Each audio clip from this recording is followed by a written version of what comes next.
ബലാത്സംഗ കേസിൽ പോലീസ് അന്വേഷണം നടത്തിക്കൊണ്ടിരിക്കുന്ന റാപ്പർ വേടനെതിരെ യുവ ഡോക്ടർ നൽകിയ പീഡന പരാതിയിൽ മുൻകൂർ ജാമ്യാപേക്ഷയിൽ വാദം ഹൈക്കോടതി നാളത്തേക്ക് മാറ്റി. പരാതിക്കാരിയുടെ ആരോപണങ്ങൾ അടിസ്ഥാനരഹിതമാണ് എന്ന് വേടൻ ചൂണ്ടിക്കാട്ടി. വിവാഹ വാഗ്ദാനം നൽകി പീഡിപ്പിച്ചു എന്നുള്ള വാദം തെറ്റാണെന്നും ബലാത്സംഗ കുറ്റം നിലനിൽക്കില്ല എന്നുമാണ് വേടന്റെ വാദം. ജാമ്യാപേക്ഷയെ ഡോക്ടർ എതിർത്തു. വേടൻ സ്ഥിരം കുറ്റവാളിയാണെന്നും വേടനെതിരെ വേറെയും പരാതികൾ ഉണ്ട് എന്നും പരാതിക്കാരി കോടതിയെ അറിയിച്ചു. രേഖകൾ ഹാജരാക്കാൻ കോടതി പരാതിക്കാരിക്ക് സമയം അനുവദിച്ചു.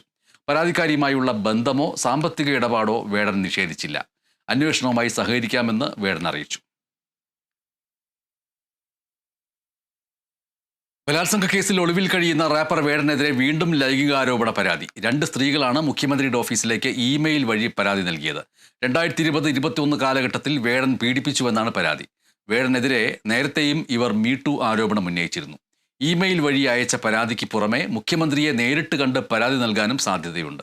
സ്ത്രീകളുടെ പരാതിയിൽ പോലീസ് പരിശോധിച്ച് നടപടി സ്വീകരിക്കാനാണ് സാധ്യത.